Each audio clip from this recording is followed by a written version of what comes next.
I know. Quickly.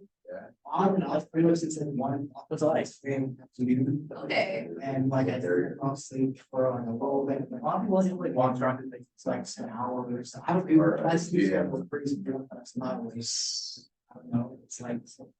I guess there's some matters of probably, we got to do this class and then go home, eat something, and then crash and then something. Yeah. Yeah. All right, good morning. Everyone have a good weekend? Yeah. Yeah. Can you believe that Halloween's a week from tomorrow? Like it's coming so fast.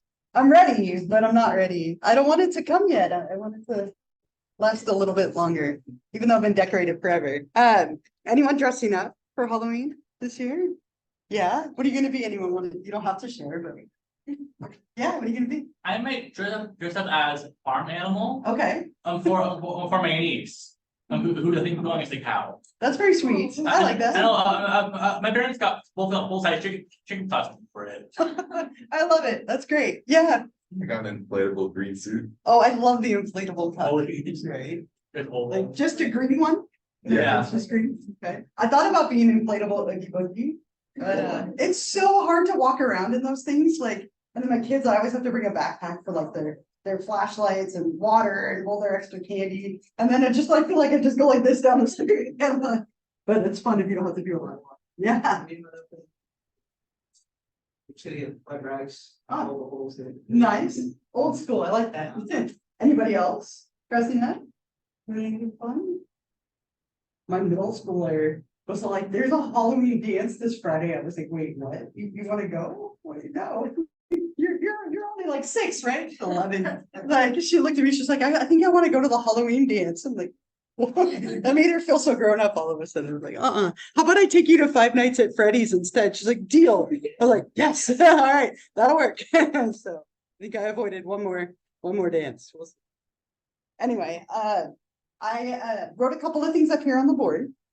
And I know they're not fun like Halloween, but we do have the second part of the paper due by tonight, right? It was due last Monday, but I pushed it back a week and we had such a weird Monday last week with the power being out. It came on like an hour after we were out of here. So you just dodged it, right? But we do have that second part of the paper that's due by tonight at 11:59 p.m. Like 10-12 of you have already turned it in by tonight. And then we do have our second exam on Wednesday. Okay, so that's been on the syllabus for a while. So I just want to talk about these things for a couple of minutes and see if you have any questions. But the second part of the paper, let's talk about that first. So just like the first part, you're turning it in on Canvas. So the link is right here if you click on assignments. And the second part of the paper should be, if we go down to the second part right here, should be like 2 to 3 pages.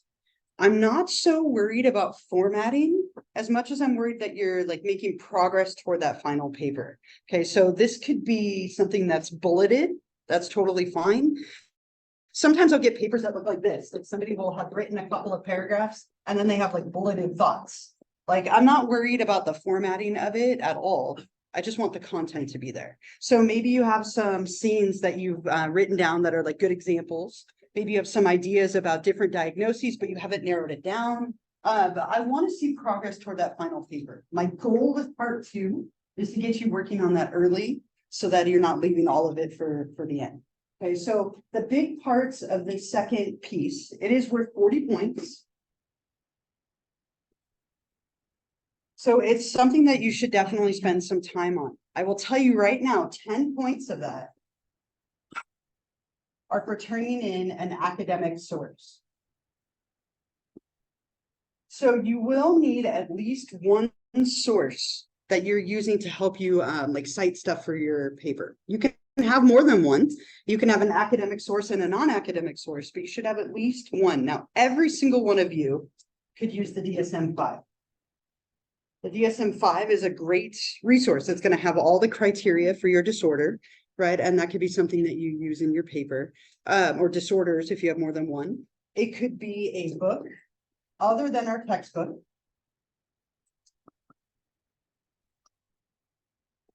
or it could even be an article that you find online or at the library. Okay, but it does need to be an academic source. First thing I'm going to do when I open your paper is look to see that you have an academic source. That's the first thing I'll do. And if you look at the rubric at the bottom, right, if you give me an academic source and you have all the information there, you'll get 10 points. If you give me a non-academic source, so let's say you write like Wikipedia or like a .org or a .com site, you'll get some points, but you'll lose some points for it not being academic. So just make sure that you really take some time to either use the DSM or find something else that is worth 10 out of 40 points. So just, it's the first thing I'm going to check for. The only other thing that I'm grading here is content, right? That you have progress toward that final paper. So it is worth 40 points. It's due by tonight. If you miss the deadline tonight, you can always email it to me late. You'll lose some points, but it's still better than getting no points. Okay, so this is due by tonight. Again, 40 points. The source is a big one, and any kind of formatting, just as long as you have progress toward the final paper. Are there questions about part 2? Are there any questions? Hopefully the extra week was a little bit helpful. I know that kind of puts it close to our exam, which I don't love, but a lot of you have already turned it in, which is great. Any other questions? Bless you. Okay, so 2 other things. So obviously that power outage did cost us a day. It was nice to have the extra time, but it did cost us a little bit of time. So what I did is if you scroll down under PowerPoint slides, I posted a video for chapter 10. Okay, and this is maybe like 3 years old. It was a lecture video that I made during COVID. So you can laugh, my hair's much shorter. I don't know if that's funny or not, but so there's a lecture video that I put here. I'm not going to have time to lecture about chapter 10, but make sure that you either watch the video or read through the book and stuff on your own. It's actually a very light chapter. There's only 2 disorders in it, but it is important. It will be on the test. So rather than leave you on your own with that, I've given you a video lecture if you'd like to watch it. Okay, and then obviously the slides are there as well. So for the exam, you do have a study guide like usual. So the study guide will tell you all of the terms you need to know. Let it open here. So the exam's on chapter 8, 6, 7, 9, and 10, right? So basically 6, 7, 8, 9, 10, but in the order we covered them. So make sure you know all of the terms that are on here. A lot of you did beautifully on the first exam, right? So if you did really well on that, prepare the same way. You should be in good shape. You can use your notes, you can use your book, you can use anything at your disposal. Just like last time, make sure that you are studying and preparing. If you're trying to look everything up, you're going to be really short on time, if not run out of time. So on Wednesday, we won't meet in person. The exam will open up at 12:01 a.m. And you can take it anytime before 11:59. You can take it at this time if you want to, or you can take it earlier or later if it's easier. Okay. And you'll get a score right away, except for the short answer, which I have to grade manually. So you'll get a score for most of it right off the bat. And then when I see you on Monday, we'll go to the next unit. Kind of good for, I don't know, maybe it's good for the day before Halloween. We'll cover schizophrenia. And I'll bring some candy, right? So fun. I already got the candy. It's sitting in my office and trying not to look at it. Right. If I have to go buy more candy before Monday, I'll tell you. It's likely. It's definitely possible. Any questions about the exam? Chapter 10, study guide, any of that kind of stuff before we go back to, we were in chapter 9, but just to make sure everyone feeling good about all that. All right. So let's go back to here. So last time we talked about anorexia, but we didn't get to bulimia yet, right? That's what I have written down. So feels like a long time ago at this point, between Wednesday being a flex day and then the power being out. But anorexia, if you remember, was somebody who has like very restrictive eating patterns. They have like that pursuit of thinness and distorted body image. Bulimia that we'll talk about today, a little bit different, but there's obviously some commonalities. Let me erase this.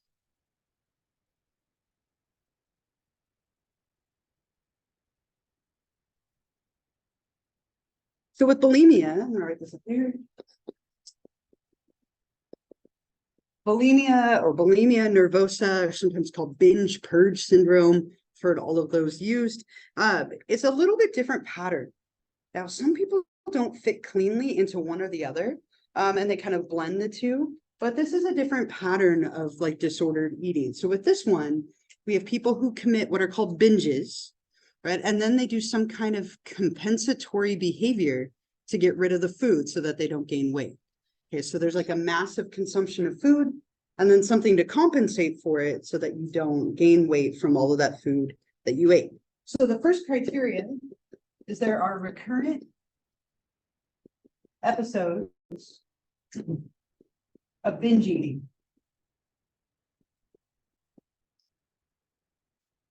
Binge eating is a really tricky one to define. They give a couple criteria, but even those are vague.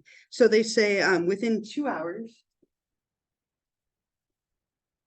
eating more than the average person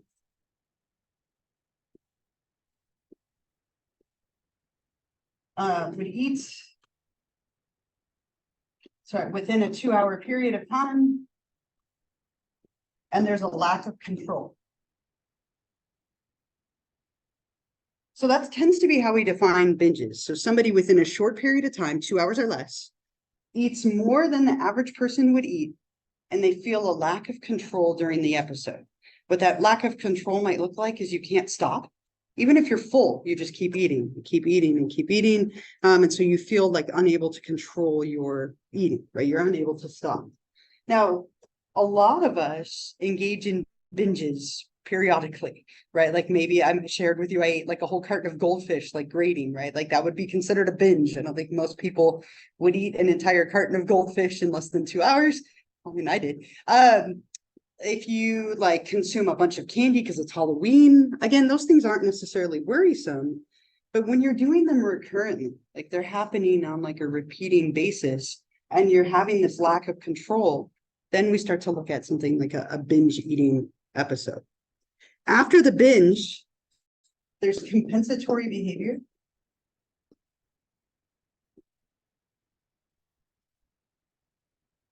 To prevent weight gain.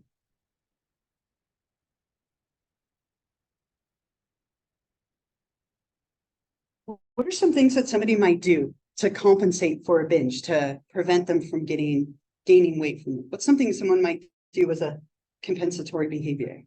Yeah.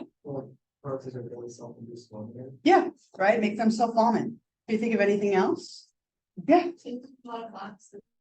Yeah, that's another common one, right? Taking a lot of laxatives to eliminate it that way. Anything else? There's one more really common one, yeah? Excessive exercise. Yeah, excessive exercising, right? So you go to the gym and you work out for like hours and hours and hours and hours, or like at home working out, whatever it might be. You're doing something to compensate so that you don't gain weight from all that food that you consumed. These binges and compensatory behaviors, I'm just going to abbreviate it, happen on average like 2 times a week.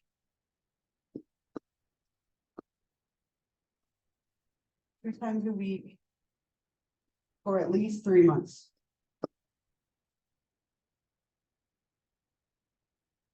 So again, it's not a one-time thing, right? This is something that's like happening a lot, right? So the binges and compensatory behaviors are happening on average 2 times a week for at least 3 months. So it is like a repeating pattern that people have.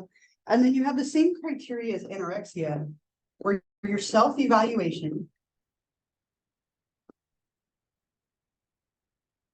is unduly influenced by weight.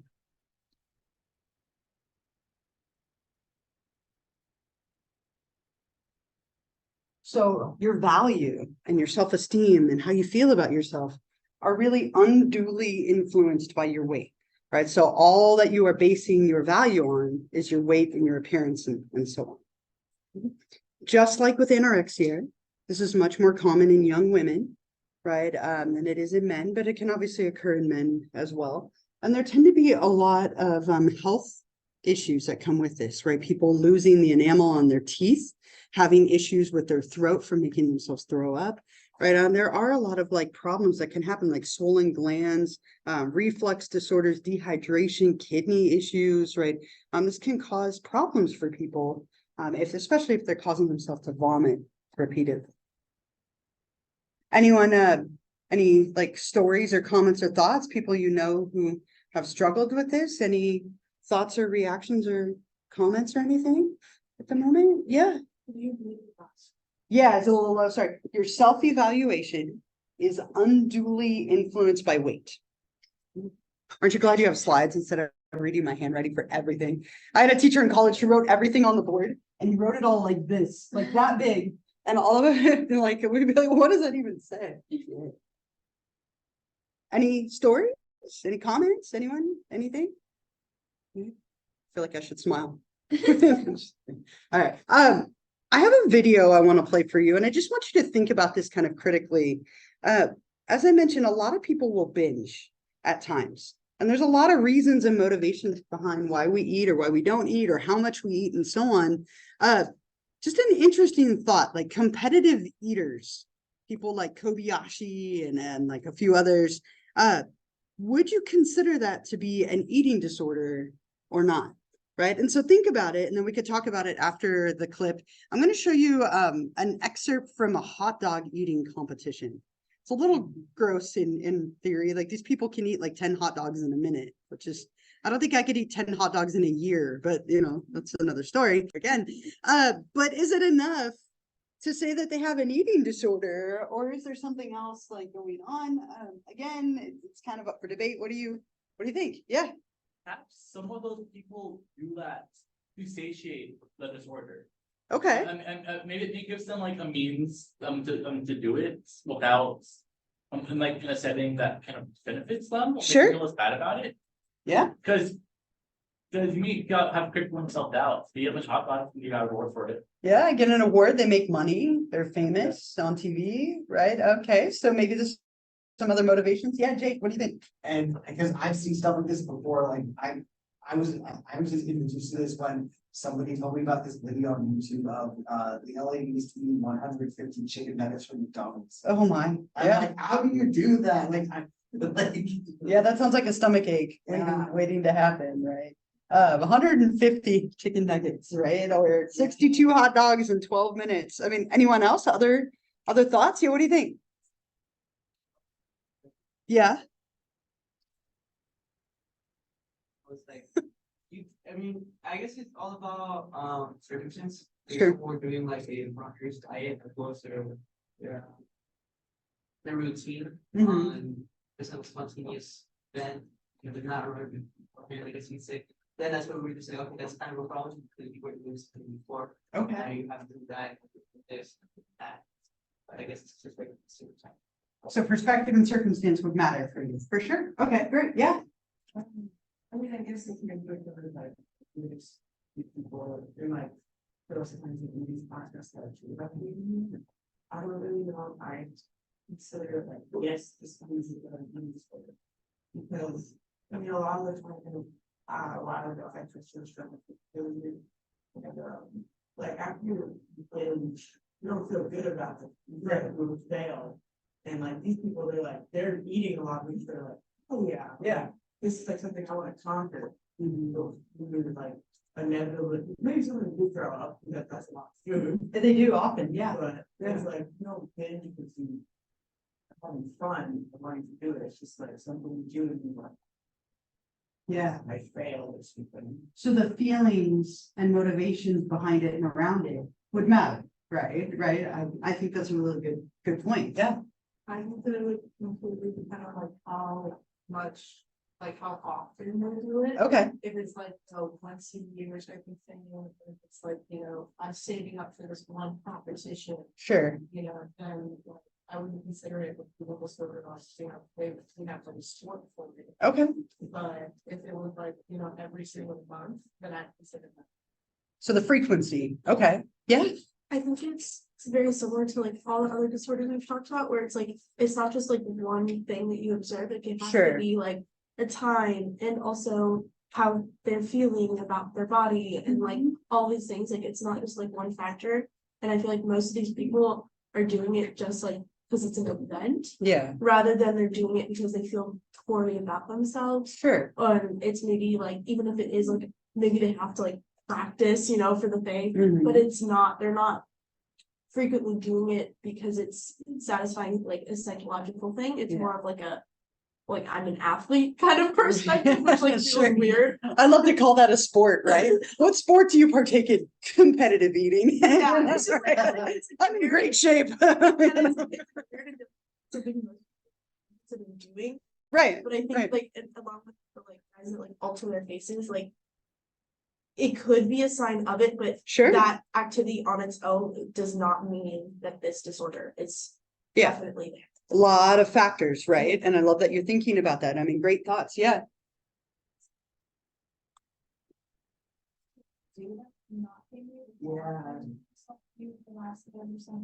So Kobayashi, who was in that clip, there's a whole documentary about this guy.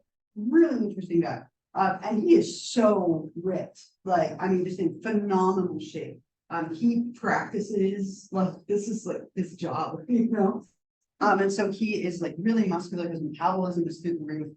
He does these things all the time. He often throws up afterwards. So there's a lot of like vomiting that does occur with these folks sometimes. But I mean, he like practices and works out and rehearses for this like all the time. Like it's almost like a career in a sense. It's his sport. It's his sport of choice.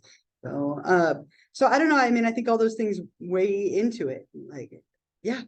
After a point, do you think that they have an adverse reactions eating hot dogs regularly? Like if you eat those I would. hundreds of dogs over and over and over again. Then eventually when you eat like regularly, you got a campsite or something.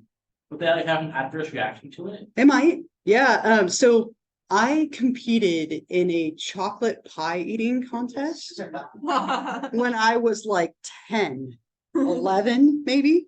And I ate 4 or 5 chocolate cream pies, which was impressive for my age, right? And I threw them up, and I won't eat chocolate cream pie ever again, right? Like it ruined chocolate cream pies for me. Like I don't know if it would have been my thing, but I will never eat them again. Oftentimes when you get sick eating something, there's a conditioning that takes place and you might hate it forever. It can only take once to have that happen. And I imagine a lot of you have food aversions, where like a food, you smell it and you're like, ugh, no, because it made you sick. So that could definitely be the case. Yeah, I'm glad it wasn't a cake eating competition, or I probably wouldn't like cake anymore. Like when you eat that much of something, or even when you work with a food, like I worked at Subway for like a year when I was younger, and I hate the smell of Subway bread because I smelled it every day. Like, so just sometimes when you get used to something like that or get sick from something, it can create that aversion for sure. So again, I don't know if I would say yes or no, but I might worry that maybe they have some problematic behaviors.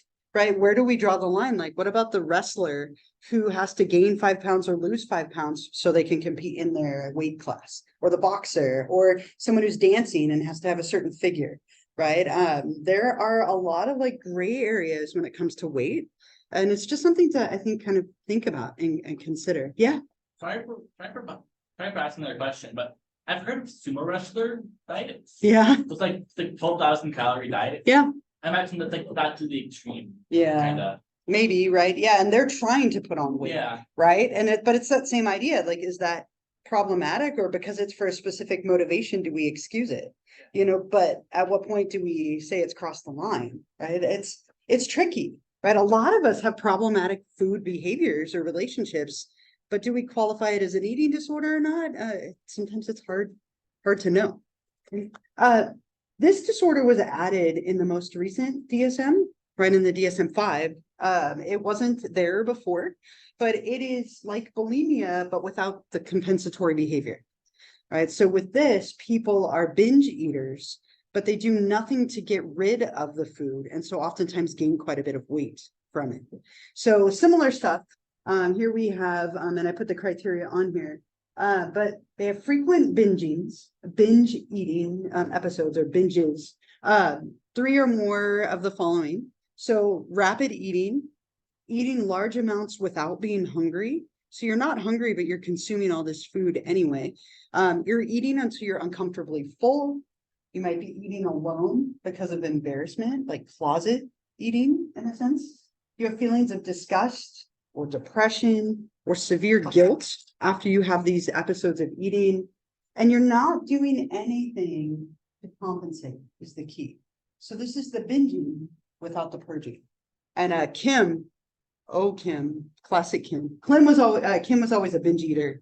She we would go to like out to eat with her and she would eat like 92 hamburgers. It was always like fascinating to watch, right? I'd be like, what's she gonna eat? And then she had surgery one day and like didn't do it anymore, and it was so sad. It was so disappointing. But you know, this is somebody who again tends to eat in private. Like we'd never see her eat, but she was very, very heavy, and would oftentimes do this kind of stuff alone because of the embarrassment factor, right? So this is binge eating without anything to compensate. Any stories, comments, thoughts, questions, anything? Any people in your life that you want to comment on? Anything at all? We'll keep going. Oh, yeah, sorry, Jake. Yeah. Yeah, because I mean, I admit I can eat quite a bit of food, because like it's more than like the average person eats. Sure. But I guess it's just, I don't know, I just like eating a lot of food, I guess. I'm not sure that like counts. It doesn't. It's not enough. Yeah. Yeah. It's tricky, right? Yeah, What is the average amount of food? Yeah, because like I can eat a lot of, I also eat really quickly though, and I also, you know, usually it's like if it's at home, I'm usually eating by myself, but I also do that like even when I'm like out with like family or whatever. Sure. I can eat, you know, more sweet stuff. And the feelings around it matter, right? Like, because a lot of us can put down food. It doesn't necessarily mean you have an eating disorder. I can eat more cake than the average person, like by a mile, right? Like I have like an affinity for eating cake. Like we'll get one of those big sheet cakes and I'll cut pieces and my family will be like, that's like a ridiculous piece. Like, why would you, like, I'll cut a corner. I'll be like, here's your piece, right? And like, I can eat that whole thing and go back for another one. And my mother-in-law will look at me like, okay, I said a small piece, which is like that, like an average piece. So, I mean, it's so subjective, this whole like more than the average person. There's so many problems with that, right? But if you are doing that and you feel guilty about it, you're embarrassed about it, you feel bad after, you have feelings of disgust or depression, or you're purging it in some way, that's when it goes from just like maybe unhealthy eating to like disorder. Yeah. You could, yeah, it could go that way. It could be that somebody starts here and then when they hit a point of like they've gained a lot of weight, that they start compensating, right? And so what you might get is somebody who has like one or the other and might go back and forth eating all the time. That's not uncommon. Or going from something like this or bulimia to anorexia, of being like, okay, I did binging, now I'm going to be so restrictive and I'm never going to binge and I'm not going to eat. And you can see that as well.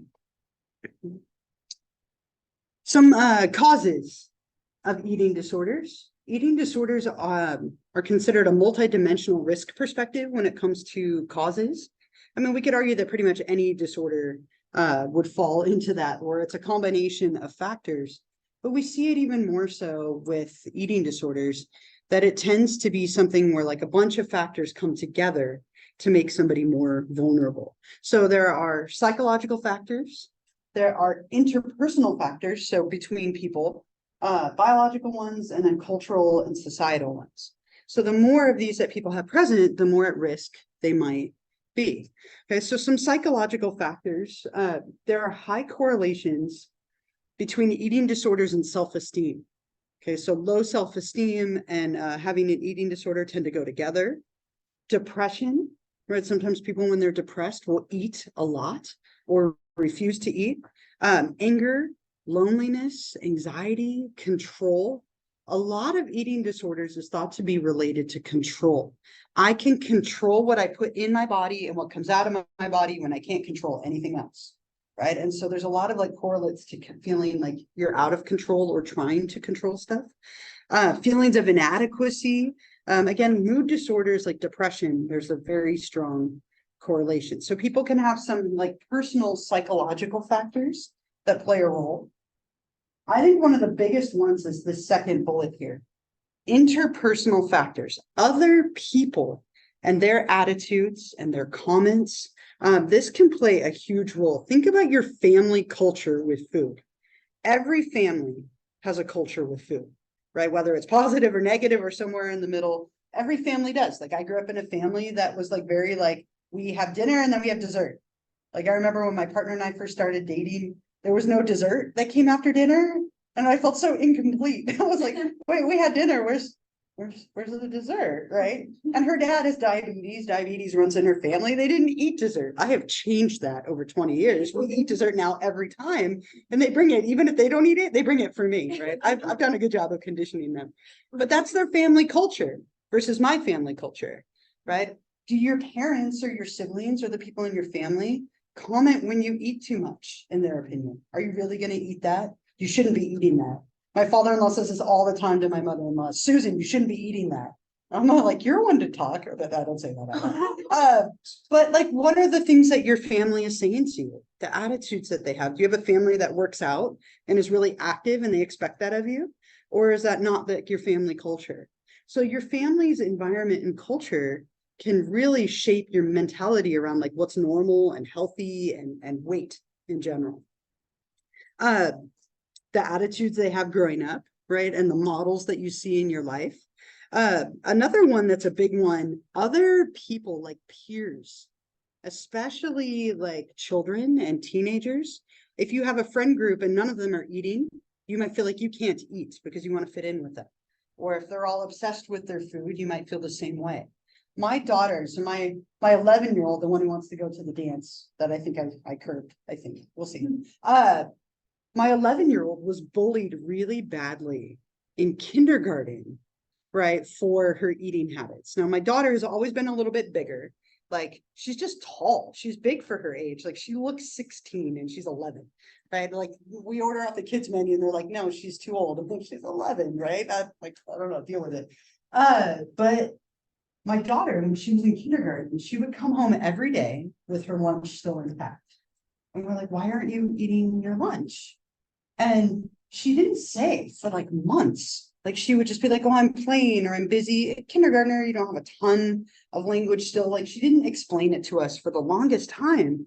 And then it came out that this little punk named Addison, who I will remember for the rest of my life. I hate this kid, right? I'll be waiting for you in the parking lot, Addison. She's thrown him to jail. Addison. There's this kid still in her class, like 6th grade. This damn kid is still there, and now she bullies about other stuff, right? And I'm like, I just want to wait for her and be like, oh, I hate your dress. You know what I mean? I don't know what's wrong with your nose, kid. I don't. I try to be the better person, but I have so much hate for this child, right? Anyway, I'll rein it in, right? Addison, though, right? She would tell my daughter that they were unhealthy foods and that she shouldn't eat them because she was fat. So my poor little 5-year-old kid wouldn't eat her lunch because she was made to feel fat by this like person like Addison, right? And so for months she didn't eat. She'd come home and say stuff like, Mom, how do I make my stomach flat if I wanted to? At 5 or 6 years old. And we're like, well, if you wanted to, we can show you how to do sit. I mean, I don't know. I'm like, I don't know how to flat stomach. My partner was like, I could show you how to do sit-ups. I'm like, yeah, listen to your mom. But it was like, make myself thinner because I'm getting teased at school. This starts so young. Like bullying is so much better than it was 20 years ago, but it's still a thing, right? And so do other people bully you? What are the comments that other people make to you? What are the messages that you're getting from other people? They can be so damaging. I saw a lot of you nodding. I mean, any other like comments or things in your life that like resonated with you? Yeah. I know. Specific, like, what it is, but then you're like, oh, you're fat. Yeah. You shouldn't do that. You know, Yeah. I thought this kind of thing I really thought about there too. Right. Yeah, it's really young, and so it's probably is a family environment that is very prevalent, you know. And we actually talked to this person's parents, you know, like to try it rather than report it right off the bat, we try and do it. And you know, they were like, well, we do teach her a lot about healthy habits, you know, like some healthy habits, not others. So I mean, it was probably very much a family culture where she got it. There were a couple other hands, yeah. I know, like, siblings, like, how you're like with family culture, like, just really siblings, and be like, Yeah. Like very beneficial for like body image or like very like not. But Yeah. also, like, my brother, like I was like a childhood kid, so my brother would always like pick at me for it or whatever. And in return, I just like sit on him or whatever. And then like, I love that. I love like, sit on him. Sit on them. Just squish them with it. That's all you do. And then like. For other people who's like siblings, like they should eat like do like. Yeah. And like that's fire. And like people bowling with them, like they'll come in and be like whatever. So I know family specifically siblings.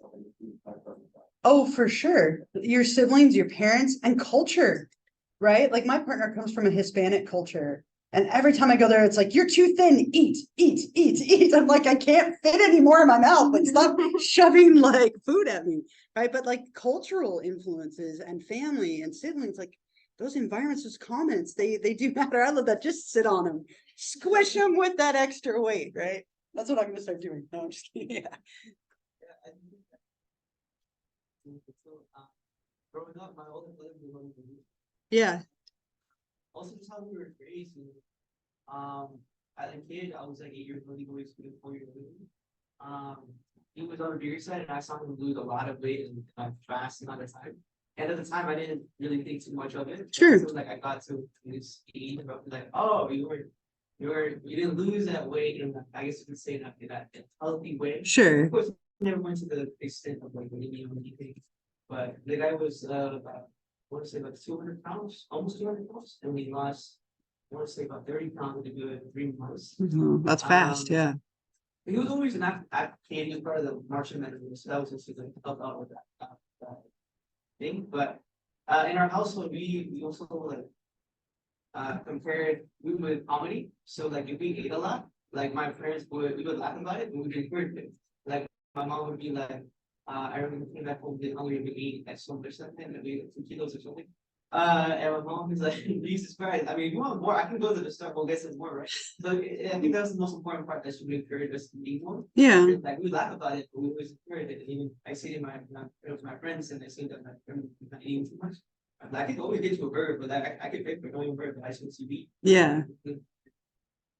I guess that's the difference between the families and all that. Yeah. Some the person that some just look at it ranging. Completely different family cultures around it, right? Was there another hint? Yeah. I was gonna say, like, it's interesting too how like the factors like relate with each other. Mm-hmm. Cause like I have like 3 younger siblings and we are all like body types are so different. Sure. Like I have always been like, I'm a little bit tall, but like I'm just like wider and you know, that kind of stuff. And then my brother's just like this extremely tall, lengthy kid. And like he eats like 5 breakfasts and like he's just eating all the time. This is, Sure. like, super skinny string bean like soccer player. And it's like That's not fair, is it? he's like 6 foot, he's like 6'4" and is like this skinny kid. And it's just like, but then like so like and then like as kids, like I was always like older and bigger, so it was fine. But then he got taller than me, and then I was like, oh, wait a minute. And like I eat less than him, but I was like, how am I like as a kid? Like, I was always like, Sure. how am I still bigger than him? Yeah. And it just like was hard for me like as a kid to like understand that. Yeah. And then like looking back at like pictures of myself in those times when I like felt that way, I'm like, it was such a tiny little kid. Like I don't even know like what I was picking at because it was like it just like comparing to other people within your family and just not understanding like biologically we're just made differently. Yeah. And that's like a huge reality, right? And which is why we have biological factors. Like we all have different body shapes and types. We all have different metabolisms. If I look at food, I gain weight from it, right? Like my kids can like eat, one of my kids, Emma, who eats so badly. I mean, she like survives on goldfish and like is ripped. Like this kid has like muscles and like a like flat stomach and only eats goldfish. I'm like, I'm doing it wrong, apparently. Right? Apparently she stumbled onto the diet. Like, I don't know what it is. But, like, and her sisters, like very different metabolisms, very different body sizes and shapes. And sometimes there's even shaming for people who are just naturally thin. Right. And like, it's like, oh, well, you need to eat more. You have an eating disorder. Of like, no, I'm eating 5 breakfasts. This is just how I am. So there are a lot of biological factors in play as well, including things like genetics and metabolism. Maybe people have parts of the brain that aren't monitoring your hunger in the same way. They can be frustrating, right? And again, the sibling piece, right? The family piece. Mm-hmm. So like he's the same height as my sisters, he's like 6'4", 6'5". Yeah. And he has like the tiniest legs I've ever seen. Like he's eating the most food I've ever seen in my life. That's impressive, right?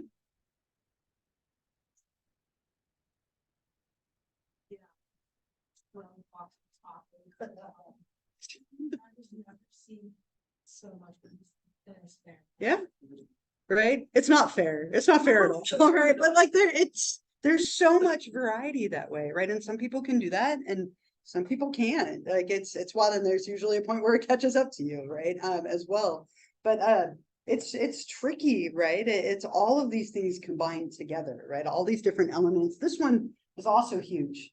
The cultural and societal factors, right, are massive, right? The norms that we have around beauty and our culture contribute heavily to eating disorders. The reason that they're much more prevalent in women is the norm for attractiveness for women is to be small and skinny, right? That is like the beauty norm. It's a very narrow definition of beauty. And for men, it's often to be bigger or like more muscular. And so when people look out into the world and they see all these models that are very thin and tiny,